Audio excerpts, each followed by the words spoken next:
But you can see the fire is actually gaining momentum right now.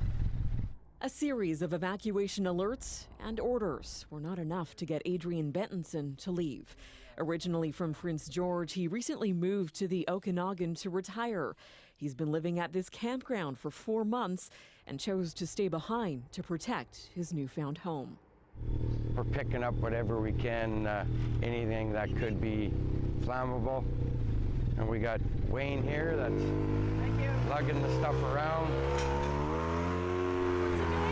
He's basically taking some of the stuff out to the pump because we set up a fire hose and a water pump out back at the creek. The Incomeep Creek wildfire has been too volatile to measure until now.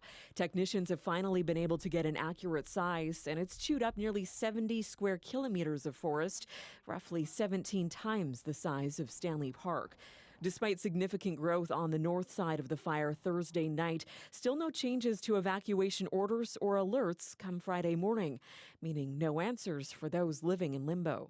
We're on a holding pattern right now. It's not quite clear. This young couple came here for the summer to stay with family, but forced out by the fire this week, they're now living out of their car. We just prefer to stay in our car to leave hotel rooms available for the families who actually own the house. Yeah, who needs it more than us.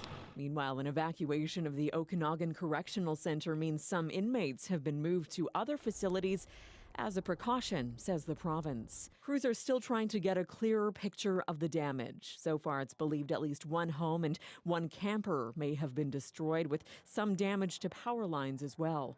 Officials are throwing everything they can at this fire. 80 personnel, 4 helicopters, 12 pieces of heavy equipment, and more help will hit the ground this weekend.